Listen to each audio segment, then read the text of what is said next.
Саламатсыздар ма балалар? Бүгінгі сабағымыз 2 сынып қазақ тілі сабағы 96 сабақ. Зат есімнің жекеше және көпше түрі. Бүгінгі сабақты көруден алдын менің каналыма тіркеліп, қоңырау түймесін басып қойыңыздар. Менің сабағымды көруді алдын осыларды орындап қойыңыздар. Енді тақырып бойынша өлең мазмұнын болжай аламыз. Зат есімнің жекеше және көпше түрлерін талқылайтын боламыз. Бүгінгі алғашқы жаттығуымыз 49-шы жаттығу.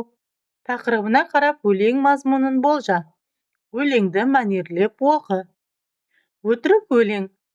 Ақ тауыққа мініп ап, айға кеттім зымырап. Құйынынан тауықтың кетті бұлттар ыдырап. Енді бұл жерде бұл өтірік өлең, балалар. Өтірік өлең дегеніміз енді шындыққа жанаспайды деген сөзді. Мысалы, ақ тауыққа мініп ап деген, тауыққа мініп сен аспанға ұша алмайсың ғой. Бұл өтірік. Сондықтан бұл өтірік өлең деп атайды. Бұл не себепті өтірік өлең екенін дәлелдейді. Өтірік өлең екенін дәлелдеу үшін, мысалы, ақ тауыққа мініп ап, тауыққа мініп зымыранға ұша алмайсың. Құйынына тауықтың дейді. Тауықтың құйыны қатты болмайды ғой. Өзі кішкентай болса. Бұлттар ыдырап кететіндей құйын болмайды, балалар. Ол үлкен зымыран емес, аспанға ұшатын. Сондықтан біз бұл өтірік өлең екенін дәлелдедік. Енді зат есімдерді тауып, осы өлеңдегі жекеше және көпше екенін айтуымыз қажет. Зат есімдер бұлар ай және тауық деген сөз, мысалы, айға дейді, тауық деген сөз, мысалы, не деген сұраққа жауап береді зат есімдер. Бұл жекеше түрі болады. Мысалы, бұл көпше түрі емес, жекеше түрі болады. Ал бұлттар деген. Бұлттар деген сөзде нелер деген сұраққа жауап береді. Бұл зат есім екен.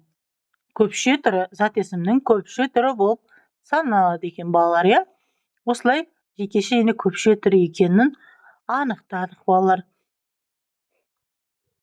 Енді келесі жаттығуымыз 50-ші жаттығу. Орнына ауысқан өлең жолдарын қалпына келтіріп оқы.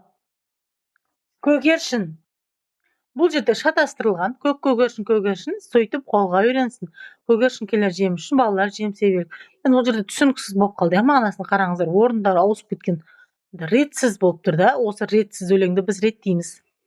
Өлеңнен, мысалы, көгершін, көгершін келер жем үшін. Балалар жем себелік. Сөйтіп қолға үйренсін. Енді мағыналы болды, ретке келтірдік. Осылай ретке келтіріп өлеңді жазып аламыз, балалар.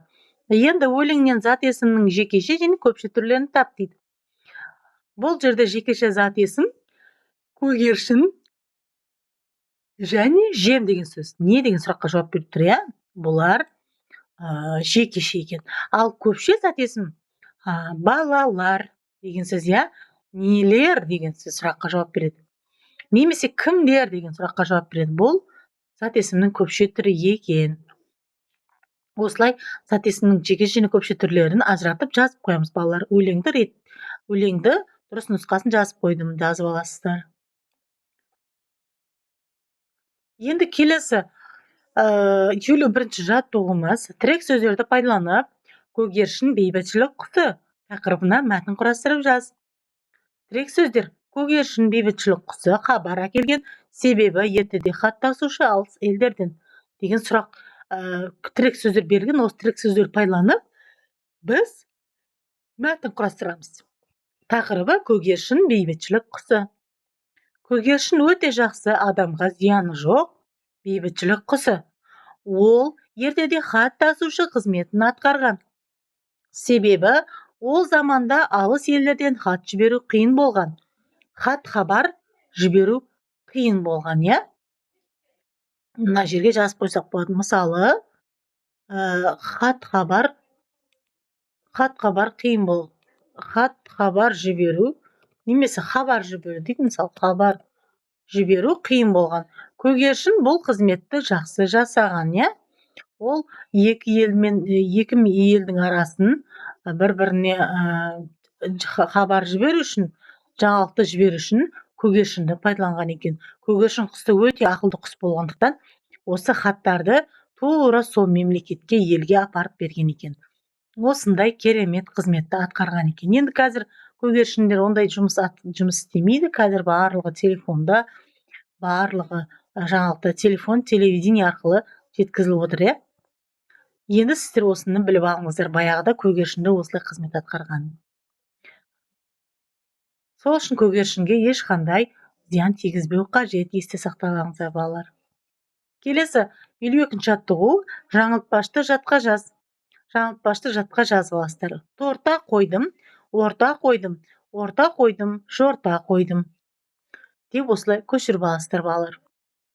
Келесі, 53-ші жаттығу, меңзер бағытымен оқы дейді. Шыққан сөйлемді тақырып етіп алып, мәтін құрастырып көр.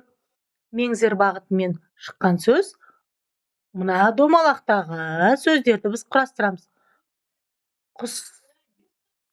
Құстар біздің досымыз. Құстар біздің досымыз деген тақырыпты біз мәтін құрастырамыз. Құстар ең керемет жануарлар. Олардың көпшілігінің адамға еш зияны жоқ. Табиғатқа ең қажет жануарлар қатарына жатады. Олар өз қорегін табиғатқа зиян тигізбей тауып жейді. Олар көбінесе өсімдіктерді жейді. Құстар өте пайдалы жануар екен біліп алдыңыздар, иә? Осылай, сіздер де құстар біздің досымыз, құстарға ешқандай атпауымыз қажет, құстарға зиян келтірмеуіміз қажет, ұясында бұзуға болмайды балалар. Сол үшін құстар біздің досымыз деп айтады адамдар. Осымен бүгінгі сабағымыз аяқталды балалар. Каналыма тіркеліп алыңыздар, қоңырау түймесін басып қойыңыздар. Келесі сабақтарда кездескенше сау сәлеметте болыңыздар.